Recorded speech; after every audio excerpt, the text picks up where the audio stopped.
Amén. Gracias, Vic. Buenos días a todos. Hola, Víctor, Valdovinos, ¿cómo están? Rosa Elena, buenos días. Ahí está el hermano Octaviano, pastor. Octaviano también. Buenos días. ¿Cómo estás, Octaviano? Buenos días. Bien, hermano. Bueno, vamos al capítulo 14.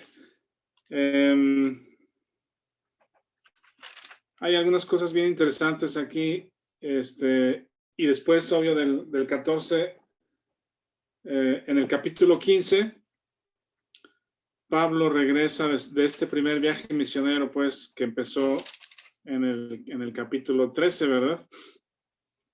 Si recuerdan, en el 13 dice que en Antioquía, que era esta ciudad donde estaba la iglesia, la segunda iglesia más importante, pues, acuérdense, Jerusalén era mayormente creyentes judíos que se habían convertido al cristianismo, reconociendo a Jesús como el Mesías en Jerusalén. Y luego al norte estaba Antioquía de Siria, que era mayormente de creyentes gentiles. Estas eran, digamos, como las dos iglesias más importantes. Y la iglesia de Antioquía quiso mandar ayuda a los de Jerusalén porque había escasez y había alguna hambruna. Y entonces lo que les mandaron de ayuda, se los mandaron por mano de Bernabé y Saulo, ¿verdad? Fue uno de estos encargos que les hicieron con todo el peligro que pudieran tener de llevar bienes o llevar valores en un viaje con ciertos riesgos de ser pues asaltados en el camino, etcétera. Entonces fue Bernabé y Saulo a Jerusalén a llevar esta ayuda. Ahí supongo vemos que conoció a otros hermanos o estuvo entre ellos, estuvo con ellos, con Pedro y con los apóstoles, etcétera. Y luego regresando a Antioquía, viene este capítulo 13, que dice, ministrando estos al Señor y ayunando, dijo el Espíritu Santo, apartadme a Bernabé y Saulo para la obra a que los he llamado. Y entonces es lo que se conoce como el primer viaje misionero de Saulo. Ya, digamos, si le cambiamos ya el nombre o en los siguientes versículos ya se le cambia el nombre a Pablo. En el 13:9 dice, entonces Saulo, que también es Pablo, lleno del Espíritu Santo, y de ahí en adelante ya se le identifica como Pablo. Entonces, en ese primer viaje misionero salen de Antioquía Pablo, Bernabé, el hijo de consolación, como apoyo, ayudante, asistente, pues un varón más maduro en la fe, ¿verdad? Un buen creyente. Y el joven Marcos, que era sobrino de Bernabé, aquel Marcos que vivía en la casa donde Pedro llegó a tocar cuando salió de la cárcel y no le abrían, pues Marcos vivía en esa casa. Entonces los tres van, ¿verdad? Eso ya lo vimos la semana pasada. Entonces salen de Antioquía, ahí en el mapa que mostramos la semana pasada, y llegan a esta isla de Chipre.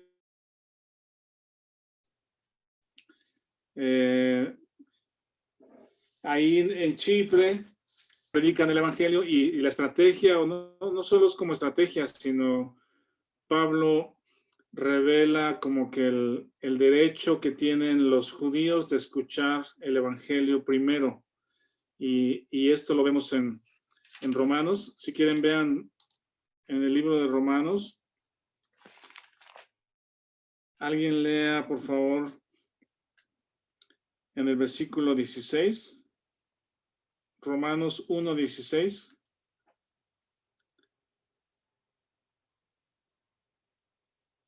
¿Quién lo lee, por favor? Porque no me avergüenzo del evangelio, porque es poder de Dios para salvación a todo aquel que cree, al judío primeramente y también al griego.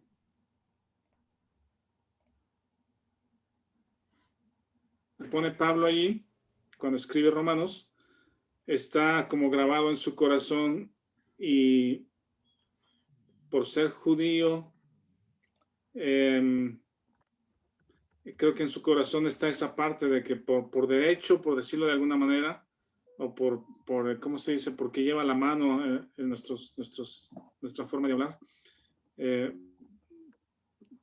Pablo predica el evangelio y dice primeramente al judío y también al griego. Entonces, eso que hay en su corazón de que a los judíos se les predique primero es porque Pablo, o lo manifiesta Pablo, llegando primero a las sinagogas, ¿verdad? Entonces, ahí en Chipre, que fue la primera isla donde llegan el primer viaje, predica en la sinagoga. Y saliendo de ahí de Chipre, ya hacia territorio que hoy es Turquía, vimos en Pafos, dice, Juan se regresó,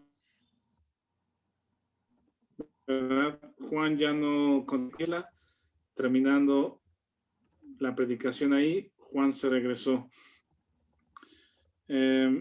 Entonces, en el capítulo 13, el versículo 13 o 13-17,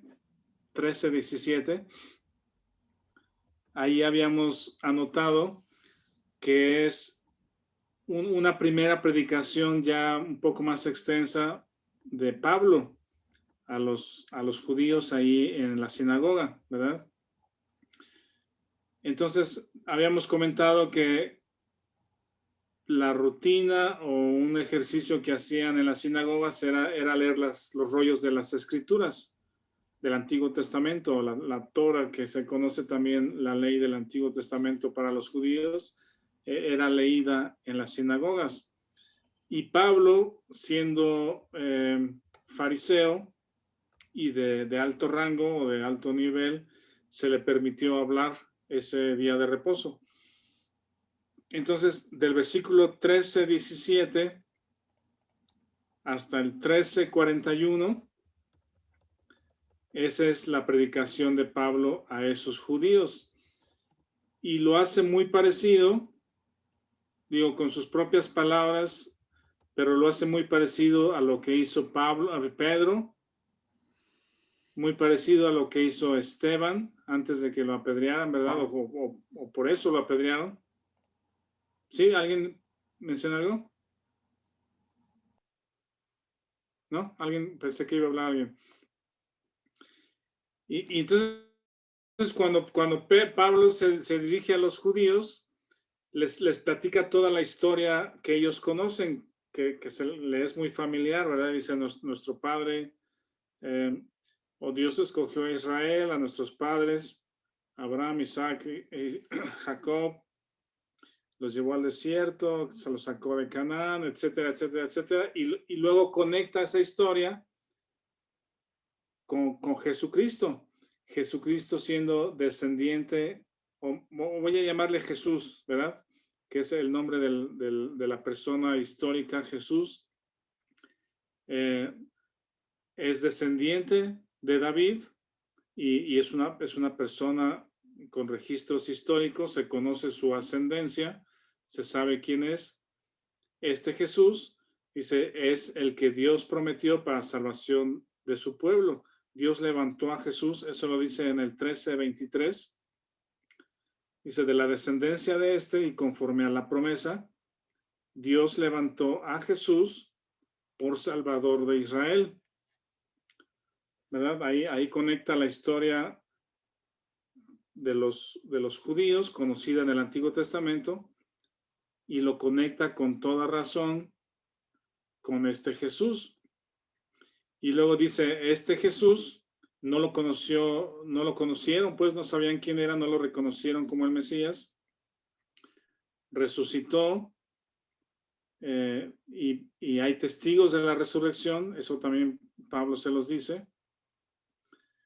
Y luego vean el versículo 38, dice 13:38, sabed pues esto, varones hermanos, que por medio de él se os anuncia perdón de pecados.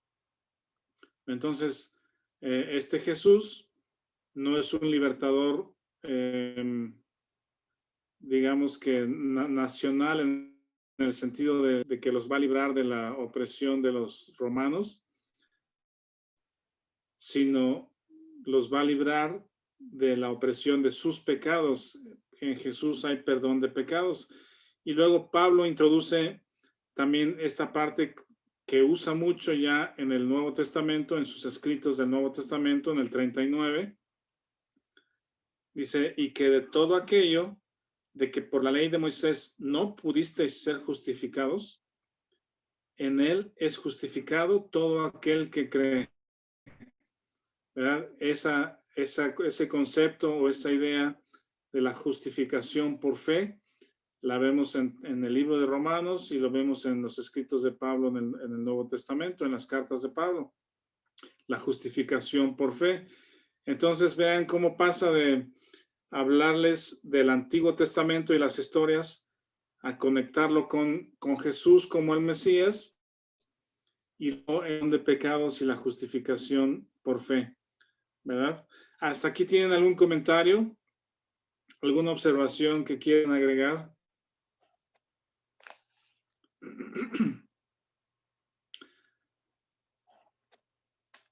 ¿Nada? Bueno, entonces esa predicación a los judíos termina en el 41 y en el 42 pues quieren escuchar más, lo citan para el siguiente sábado.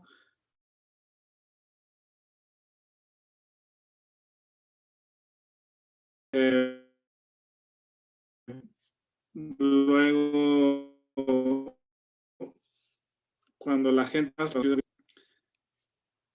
¿Alguien quiere leer el 48, por favor? 13:48. Aquí lo tengo. Adelante, Martín. Dice 13:48. Los gentiles, oyendo esto, se regocijaban y glorificaban la palabra del Señor, y creyeron todos los que estaban ordenados para vida eterna. Ajá. Esa parte es muy interesante, es buena porque habla de una verdad de teología, pues es algo de teología, es una doctrina, la doctrina de la elección. ¿Sí? Esta doctrina de la elección no es fácil de entender, es decir, no es que algunos la entiendan del todo, más bien creo que el ser humano no lo podemos comprender del todo. Yo creo que nadie, no sé si hay alguien que lo comprenda completamente, pero la Biblia varias ocasiones menciona que fuimos elegidos antes de la fundación del mundo. Pablo lo escribe, lo vuelve a escribir. Si quieren, vean, por ejemplo, Efesios 1:4, si alguien lo lee. Efesios 1:4.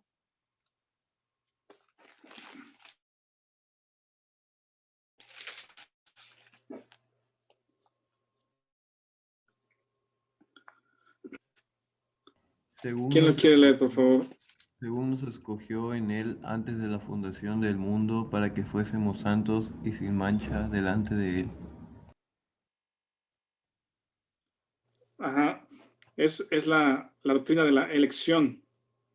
Dice, según nos escogió en él, en Cristo, antes de la fundación del mundo. Esa es la doctrina de la elección. Y luego está la doctrina de la predestinación, que son dos cosas diferentes, pero una va con la otra. Y también está ahí en Efesios 1:4, que es para que fuésemos santos y sin mancha. ¿Verdad? Esa es la predestinación. Una cosa es elegido y otra cosa es para qué fuiste elegido. Esa es la predestinación. Dice Efesios 1:4, fuimos elegidos en él antes de la fundación del mundo. ¿Para qué? Esa es la predestinación. ¿Para qué fuimos elegidos? Para ser santos y sin mancha. ¿Verdad? Entonces, Si alguien tiene algún comentario que quiera hacer, aquí es un buen momento.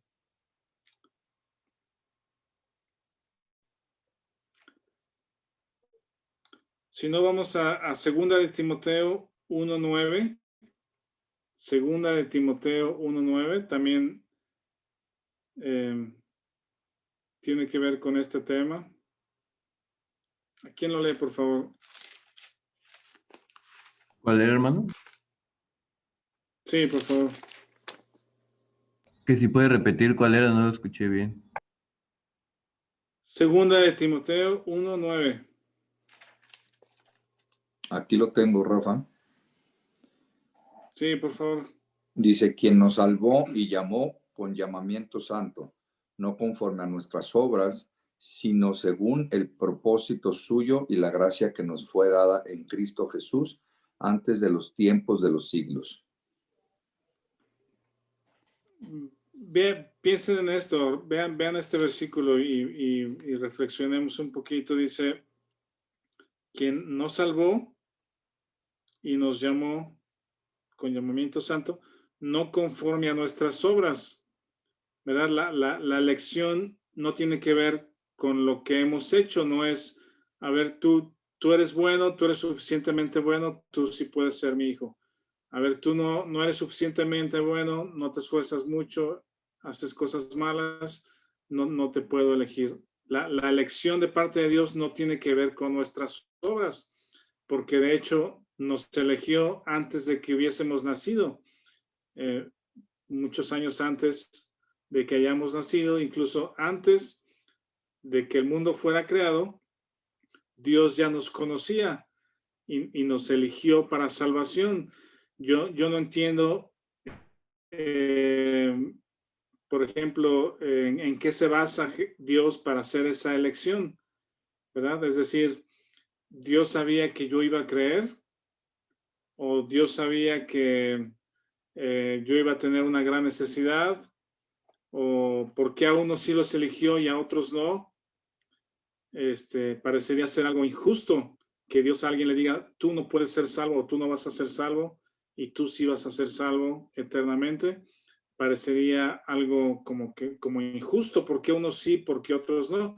Pero en lo que sí me hace pensar es en la soberanía de Dios. ¿Quién le puede decir a Dios lo que tiene que hacer, verdad? Y lo que también puedo pensar es en la grande gracia de Dios. Aquí en este versículo dice en el 2 de Timoteo 1:9, sino según su propósito, esa es la predestinación, ¿para qué? Para un propósito.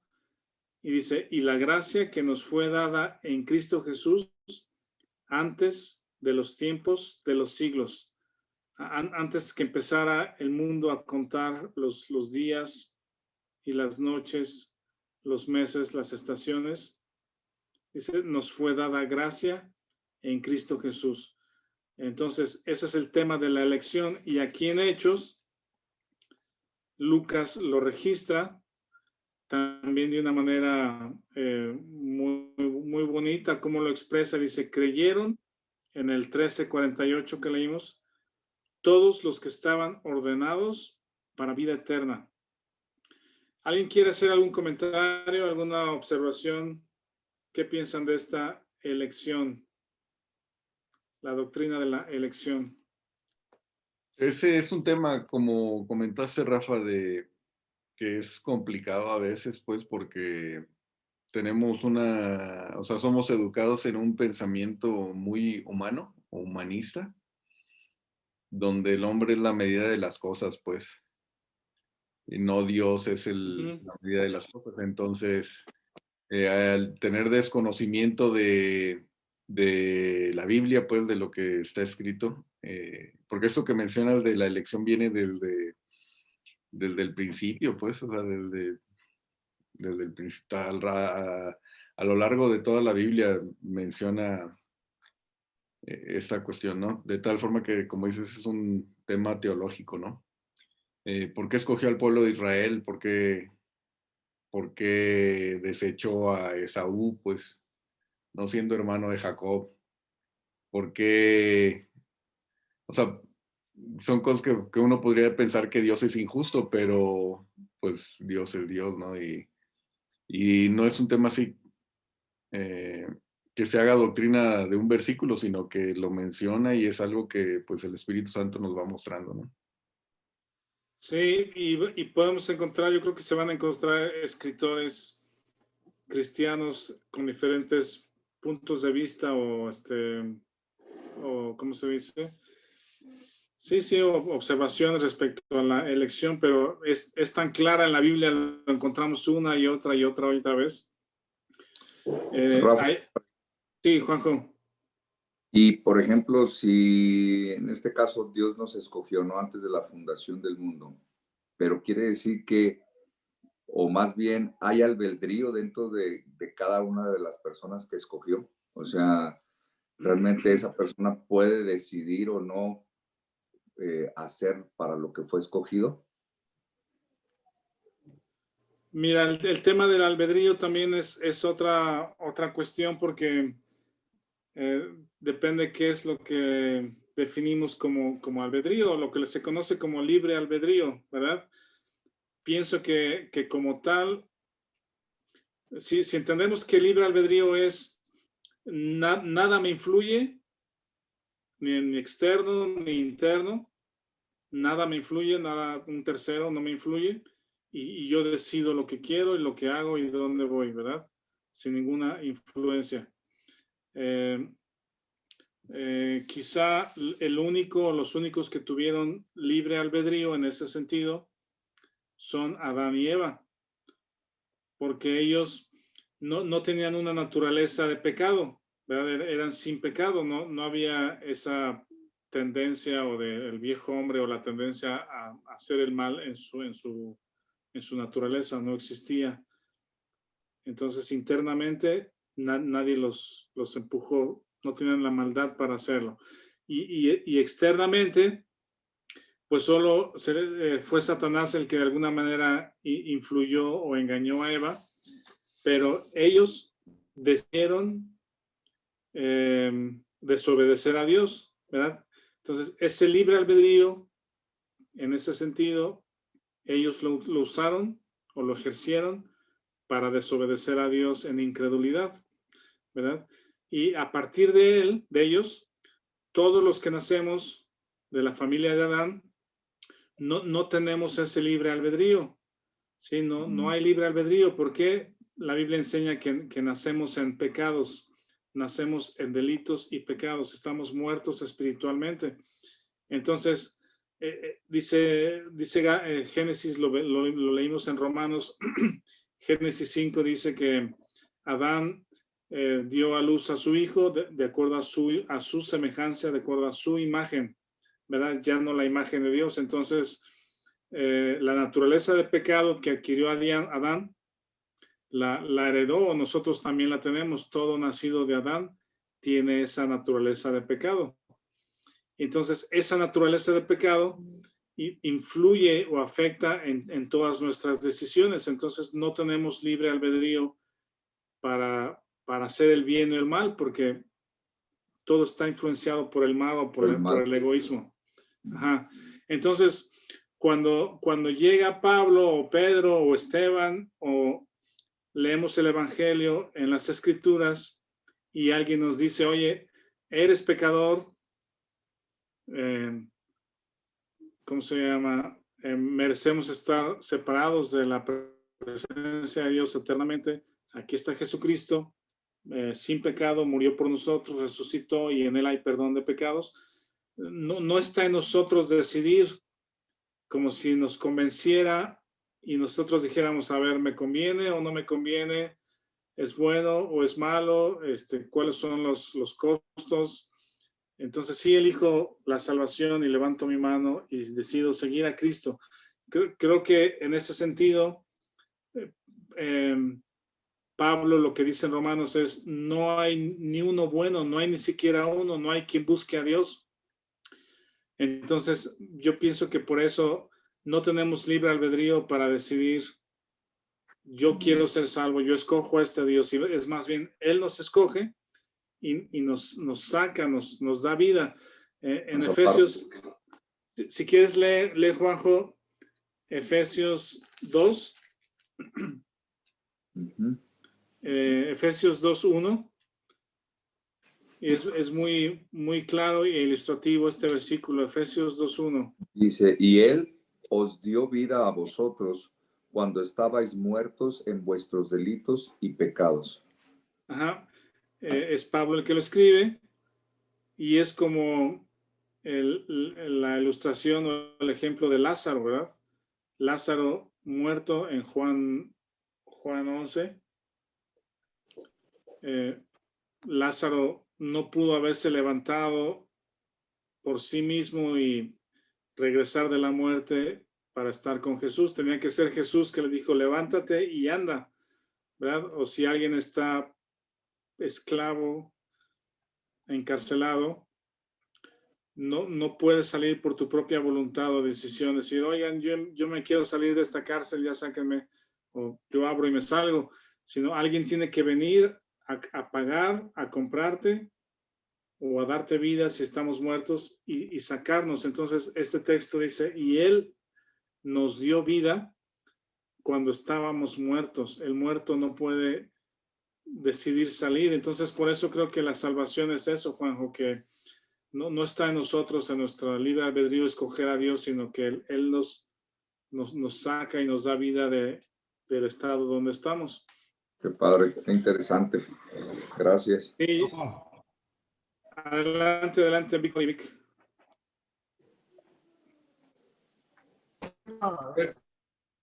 Soy yo, tocayo. ¿Escucha? Sí. ¿Ahí se escucha? Sí. Lo que les comento es yo creo que siempre ha sido muy controversial, sobre todo cuando te metes ya un poquito más a tratar de analizar este tema. Bueno, obviamente esa es mi postura, ¿verdad? Yo no, definitivamente no. Mi postura no es de que desde antes de nacer, Dios dice, Víctor Valdovinos, así con nombre y apellido, él va a aceptar o va a ser salvo o como sea. Digo, los arminianos lo ven de una forma, los calvinistas los ven de otra forma, etcétera, ¿no? Pero ese ya es un tema más humano. Yo, en mi opinión, más bien siento que nosotros fuimos elegidos en Cristo. Y obviamente el tema de la... Híjole, es que es algo tan, que esto es para una cuestión de debate de horas y días y demás, pero yo no le veo mucho el sentido de la muerte de Cristo si nosotros hubiéramos sido elegidos desde antes de la fundación con nombre y apellido. Creo yo que hay algo ahí que no hace clic en ninguna de las dos posturas, porque todas... Las dos posturas son muy defendibles y hay pasajes y hay versículos que apoyan las dos partes. Yo más bien siento como que habría que ver a fondo todas las traducciones y a fondo en los lenguajes originales y demás, pero yo más bien lo veo desde el punto que fuimos elegidos en Cristo. En y Cristo lo que dice lo menciona. Juan con el tema del libre albedrío. ¿Mande? En Cristo es como lo menciona la elección exactamente, que estamos en Cristo, exacto. Sí, pero no en el tema de que desde el sí, pero no como en la postura de que desde antes, a ver, Víctor Rodríguez, sí, él va a ser salvo, Rafa Santana también, Víctor, bueno, también él va a ser, etcétera. Y a los que nunca escucharon o los que nunca se rindieron a los pies de Cristo, que desde el principio Dios haya dicho, a ver, fulanito de tal, no, este no va a ser. Yo creo que sí hay un proceso ahí que no nos queda del todo claros, ni a los que están de una postura ni a los que están de otra, para que digan, a ver, aquí viene ya el cuento de las marionetas, ¿verdad? Que si unos digan, no, entonces somos marionetas, entonces somos títeres. Claro que no, tampoco, porque creo yo que sí hay un punto en el cual Dios nos dice, aquí está, Cristo fue a morir por ti, mandé a mi hijo, y es como el que tiene 2 semanas sin comer y de repente le ponen en la mesa un super banquete de Reyes y del otro lado un lonche con un jamón echado a perder. ¿Qué vas a escoger? Bueno, pues claro que voy a escoger el gran banquete, pero siento que la postura de decir o la postura de tomar de que a nombre y apellido el Señor dijo, este sí, este no, creo que hay algo y obviamente pues ninguno estamos 100% seguros, a lo mejor estaremos 99%, ¿verdad? Pero siempre hay esa duda o esa postura de decir, pero pues obviamente hay que escuchar todas las posturas, ¿no? A lo mejor me hice más pelotas, pero no sé si me debe entender. Sí, hay cosas que no están claras o no alcanzamos a comprender con nuestro entendimiento o nuestro punto de vista humano, pero el hecho, como si la Biblia lo dice, yo lo creo, aunque no lo entienda cómo sucede, pero la Biblia lo dice y yo lo creo. ¿Algo vas a decir, Vic? De qué entendíamos por libre albedrío, ¿no? Si era escoger ir a Walmart o ir a Soriana, pues escojo ir a Walmart o ir a Soriana, o sea, una de los dos. Pero o sea, dependía de qué entendíamos por libre albedrío, ¿verdad? ¿Qué hago de comer hoy? O sea, cosas que hagamos en el plano terrenal, pues, pero si identificamos libre albedrío como la capacidad de decidir entre el bien y el mal, pues ya nacemos ponchados, pues. Entonces nuestra vida nace ya strike out, o sea, no tenemos posibilidad de decidir entre el bien y el mal, pues ya estamos condenados, ¿no? Desde ese punto de vista, si entendemos eso por libre albedrío, entonces no tenemos libre albedrío, porque no podemos, como dijiste, no podemos salvarnos, pues.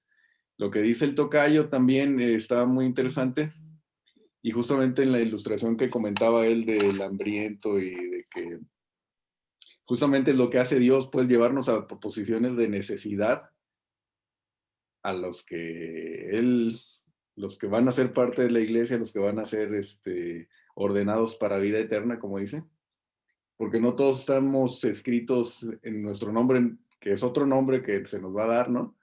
No está en el libro de la vida, pues, o sea, hay unos que son creados para condenación incluso, ¿no? Entonces sí, está muy interesante, ya sería tema de otro tiempo quizá. Está bien. Bueno, ¿tendrás el mapa, Vic, de la semana pasada, el del primer viaje? Mira, ahí en el capítulo 14, para avanzar, en el 14, 1 y 2, dice, aconteció en Iconio, es ya otra ciudad, que entraron juntos en la sinagoga de los judíos y hablaron de tal manera que creyó una gran multitud de judíos y asimismo de griegos, mas los judíos que no creían excitaron y corrompieron los ánimos de los gentiles contra los hermanos. Entonces, aquí en el mapa que estamos viendo, ahí están las flechas del primer viaje de Pablo con Bernabé. Comienza en Antioquía, van a la isla de Chipre, ahí Juan se regresa y de hecho se regresa a Jerusalén donde estaba su mamá, su madre, no sé qué edad haya sido, pero bueno, era su casa, regresó a su casa en Jerusalén y de ahí de la isla de Chipre, Pablo continúa con Bernabé a Perge, Antioquía de Pisidia y aquí lo tenemos en el capítulo 14 en Iconio. Entonces va en esas 3 ciudades, Iconio, Listra, Derbe, y luego va de regreso, ¿verdad? Entonces aquí en Iconio, aunque está alejado de Jerusalén, quizá que serán unos 600 kilómetros alejado de Jerusalén, hay una sinagoga de los judíos en Iconio, por esta estrategia de expansión o de crecimiento de la religión judía, pues era donde hay ciertos judíos, ahí hay una sinagoga y se predica el Antiguo Testamento o se predica a Moisés. Entonces ahí en Iconio hay una sinagoga y llega Pablo. Y lo que es interesante aquí en el 14:1 es que dice, creyó una gran multitud de judíos. Y en el 2 dice, mas los judíos que no creyeron. Entonces ahí tenemos como un grupo de judíos, o más bien, vamos a pensar, todo el conjunto de judíos que conocen la escritura del Antiguo Testamento ahí en Iconio, escuchan el mismo mensaje y unos creen, unos lo creen, lo aceptan, lo reciben, lo entienden, y otros no creen. Ahí es donde entra el tema de la elección, o por lo menos en ese momento, a unos le hace sentido, les atrae, les es muy claro, y en su corazón surge la fe y se cree en el Evangelio, se cree en Jesucristo resucitado, y otros judíos se cierran, no lo entienden, se llenan de celos y defienden su postura religiosa. Entonces, dice el 3, se detuvieron ahí mucho tiempo, hablando con denuedo, confiados en el Señor, el cual daba testimonio de la palabra de su gracia, concediendo que se hiciesen por la mano de ellos señales y prodigios. Y dice, y la ciudad estaba dividida entre los judíos, o sea, unos estaban con los judíos en contra de la predicación y otros estaban con los apóstoles con la predicación. Dice, pero cuando los judíos y los gentiles juntamente con sus gobernantes se lanzaron a afrentarlos y a apedrearlos, habiendo sabido, huyeron a Listra y Derbe. Ahí están las tres ciudades chiquitas o que están muy cerquita, que es Iconio, Listra y Derbe, y predicaban. Y luego a partir del versículo 8, en Listra hay un evento muy parecido al que sucedió con Pedro, que es un hombre cojo, ¿verdad? Así como creo que fue el capítulo 3 de Hechos, que Pedro sana a un cojo. Sí. Pedro y Juan van al templo y hay un hombre cojo y lo sanan. Aquí también hay un hombre, dice, imposibilitado de los pies, cojo de nacimiento. En el 9 dice, oyó hablar a Pablo, el cual fijando en él sus ojos, viendo que tenía fe para ser sanado, dijo a gran voz, levántate derecho sobre tus pies, y él saltó y anduvo. Entonces la gente, visto lo que Pablo había hecho, alzó la voz diciendo en lengua licaónica, dioses bajo la semejanza de hombres han descendido a nosotros. Y a Bernabé llamaron Júpiter y a Pablo Mercurio, porque este era el que llevaba la palabra. Y el sacerdote de Júpiter, cuyo templo estaba frente a la ciudad, trajo toros, guirnaldas delante de las puertas y juntamente con la muchedumbre quería ofrecer sacrificios. Cuando lo oyeron los apóstoles Bernabé y Pablo, rasgaron sus ropas y se lanzaron entre la multitud dando voces y diciendo, varones, ¿por qué hacéis esto?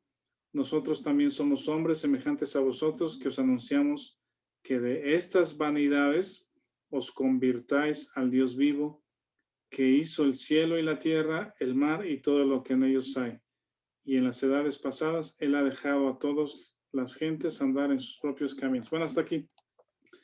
Entonces, entendemos que el ser humano tiene esa parte de la búsqueda de adorar a alguien, pues, o que el Dios o que un Dios sea visible. Y entonces, en cuanto ven que Pablo y Bernabé sanan a este hombre cojo, entonces declaran ahí y dicen, son dioses que han bajado,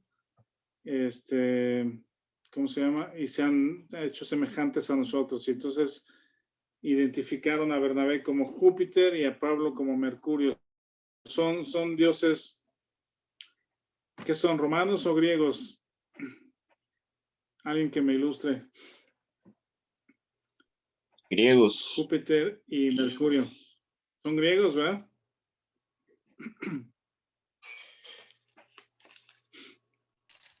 Según yo son romanos, pero ahorita rápido lo investigamos, Júpiter y Mercurio. Y Mercurio, de hecho, son los mismos dioses, digamos, pero con otros nombres, ¿verdad? O sea, son los dioses romanos y griegos son los mismos, pero con otro nombre. Entonces, aquí los identifican como Júpiter y Mercurio. Creo que deben ser griegos. A ver quién lo busca por ahí.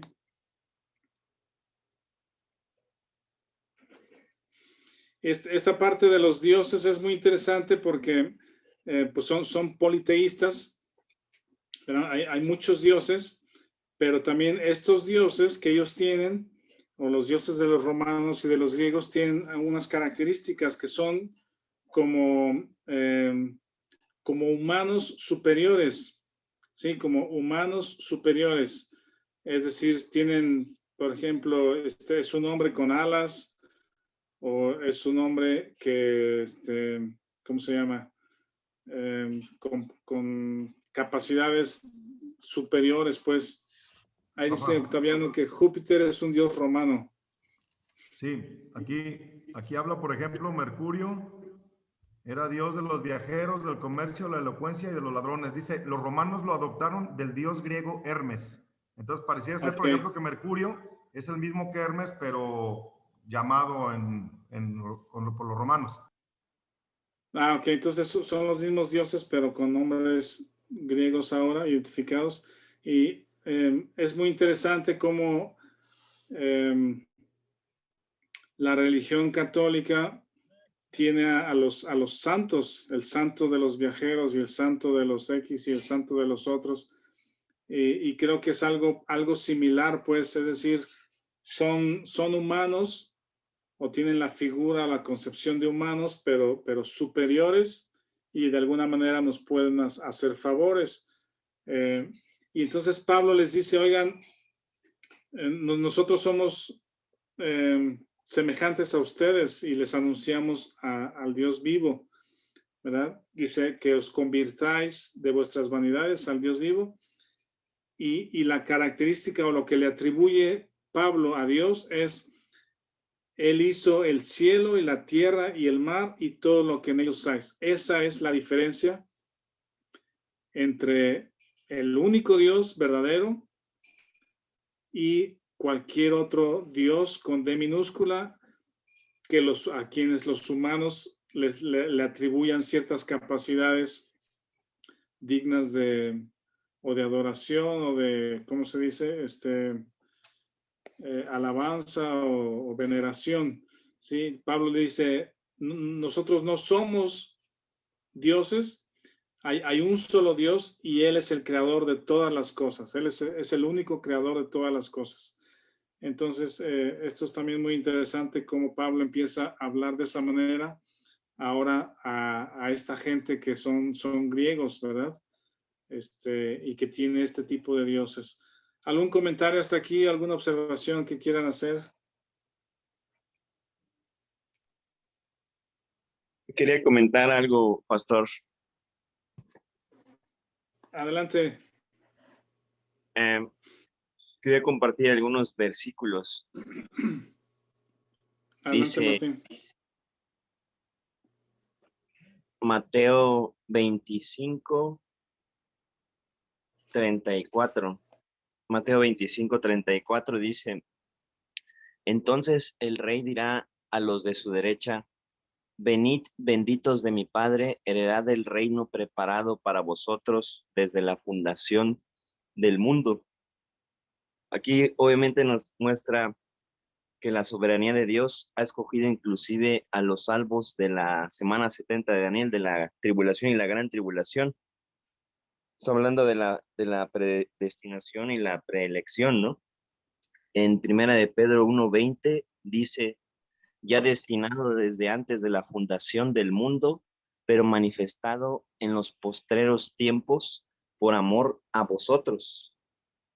En Apocalipsis capítulo 17, versículo 8, dice, la bestia que has visto era y no es, y está para subir del abismo, se refiere al anticristo, e ir a perdición, y los moradores de la tierra, aquellos cuyos nombres no están escritos desde antes de la fundación del mundo en el libro de la vida, se asombraron viendo la bestia que era y no es y será.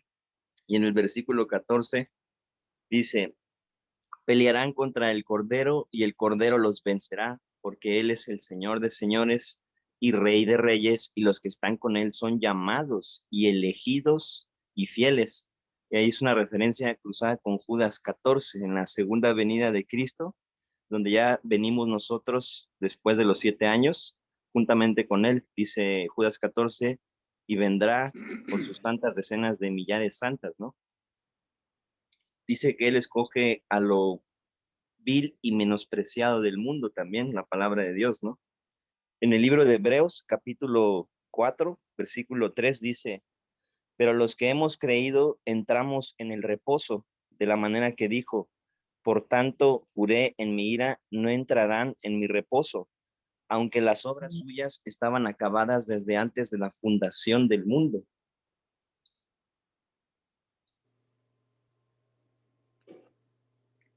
Dice, Sí, primera de Pedro 1:2, perdón. Elegidos según la presciencia de Dios, Padre, en santificación del Espíritu, para obedecer y ser rociados con la sangre de Jesucristo, gracia y paz os sean multiplicadas. Listo, gracias. Sí, gracias. Realmente está, como dice Víctor también, a lo largo de toda la Biblia, esta doctrina, esta enseñanza de la elección, aunque no la entendemos,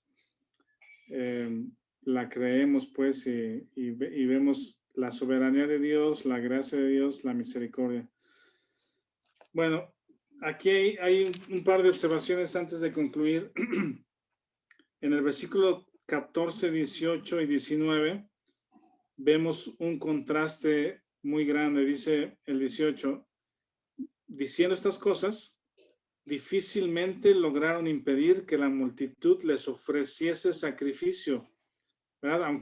Aunque Pablo y Bernabé les decían, oiga, nosotros somos humanos, el único Dios es el Dios vivo, creador de todas las cosas, la gente seguía pensando que ellos eran Júpiter y Mercurio y queriéndolos adorar. Pues el 19, el contraste dice, entonces vinieron unos judíos de Antioquía y de Iconio que persuadieron a la multitud y habiendo apedreado a Pablo, le arrastraron fuera de la ciudad pensando que estaba muerto. Vean, en un momento lo quieren exaltar, él es Mercurio, es nuestro Dios, hacerle sacrificios, y al siguiente versículo ya lo apedrean, o es nuestro Dios o no es nada, pues no lo queremos, ¿verdad? Entonces los convencen los de Antioquía de alguna manera de que están hablando cosas diferentes o contrarias, etcétera.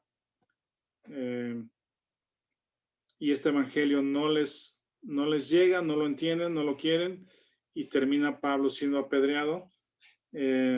Dice que lo rodearon los discípulos y se levantó y entraron en la ciudad. Dice el 21, y después de anunciar el evangelio a aquella ciudad, de hacer muchos discípulos, volvieron a Listra, a Iconio y a Antioquía. Es decir, tomaron la misma ruta de esas ciudades, Derbe, Listra, Iconio, y regresaron a Antioquía. Parece que ya no pasaron por Chipre, ¿verdad? Ahí vinieron sobre sus pasos en Derbe, Listra, Iconio, Antioquía, Perge, y de ahí de Perge ya no fueron a Chipre, sino ya fueron directo a Antioquía. Y vean lo que nos va a dar pie para comentar también ahorita y la próxima semana es el versículo 23. ¿Alguien lo quiere leer, el 23?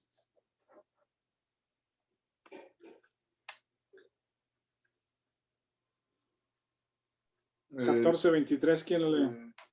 Yo lo leo. ¿Puedo leer el 22 también? Sí, sí, sí. Dice, confirmando los ánimos de los discípulos, exhortándoles a que permaneciesen en la fe y diciéndoles, es necesario que a través de muchas tribulaciones entremos en el reino de Dios. Y constituyeron ancianos en cada iglesia, y habiendo orado con ayunos, los encomendaron al Señor en quien habían creído. Ajá. Es decir, estas son dos cosas, o más bien, podemos señalar tres de las prioridades o de las actividades que hace Pablo. Una es sembrar el evangelio, o alguien diría sembrar iglesias, o predicar el evangelio y compartir a las personas que no conocen, ¿verdad? Esa es la primera.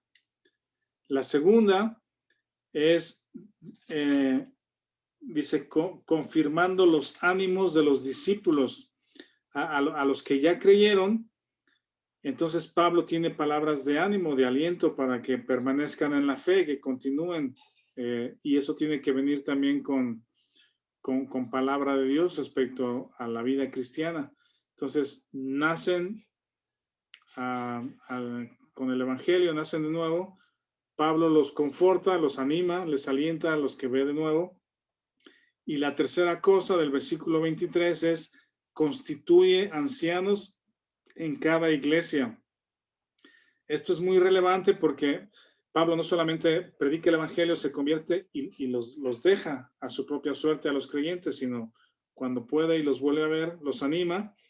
Pero luego en cada ciudad Pablo se ocupa tiempo para que señalar, o dice constituir varones, personas que cuiden al rebaño, son los pastores que van a cuidar a los creyentes en esa localidad o en esa pequeña ciudad.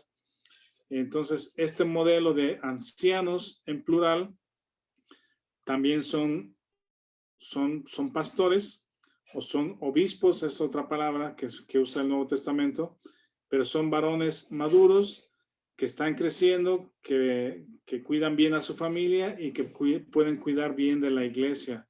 Y esa es una constante, lo vemos, y tristemente en algunas iglesias o muchas iglesias actualmente no vemos este modelo para el cuidado de las iglesias, y las iglesias sufren mucho, padecen mucho por seguir a un solo líder, que es el pastor, entre comillas y con mayúsculas. Él es el ungido, él es el que tiene la palabra de Dios y todos los demás se sujetan a él. Eso es muy peligroso y no es sano para la iglesia. Y vemos cómo Pablo comparte este modelo bíblico de liderazgo para las iglesias una y otra vez, lo vamos a ir viendo más adelante, y constituye ancianos en la multitud, 2, 3, 4, 5, 6 varones que en unanimidad, sometidos unos a los otros, buscan la dirección y cuidan a la iglesia en aspectos financieros, doctrinales, de disciplina, de convivencia, de enseñanza. ¿Alguien tiene algún comentario aquí? Yo, Rafa, bueno, en el versículo 22 de lo que les dice Pablo, pues eso, por eso quise leer el versículo 22, porque o sea, una vez que les predica el evangelio en el versículo 21, en el 22 confirma los ánimos, o sea que pues quizá los visitaba y seguía enseñando, y les exhortaba no a hacer cosas, pues no bueno, ahora que ya creíste, ahora tienes que hacer esto y tienes que reunirte en un grupo, ir a predicar a tal lado y hacer, o sea, sino lo único que les decía es que permanecieran en la fe, y no les decía tampoco, bueno, ahora que ya eres cristiano, tu vida va a prosperar, pues, o vas a estar, ya se arregló todo, pues, sino que les decía que era necesario que a través de muchas tribulaciones entrábamos en el reino de Dios, pues. Entonces Sí. quería señalar eso nada más. Y bueno, lo de los ancianos, pues ya lo que comentaste, muchas gracias. Sí, está bien. Estas partes son interesantes acerca de la predicación y la promesa no es una vida de salud, dinero, amor, prosperidad aquí, ¿no? Y ese es algo que también no va con el evangelio, pues no va con las buenas noticias que está predicando ni Pedro, ni Esteban, ni Felipe, ni Pablo. Muy bien. ¿Algún otro comentario? Si no, aquí podemos detenernos por el día de hoy. Te puedo pedir, Juanjo, si quieres despedirnos con una oración. Claro, con gusto.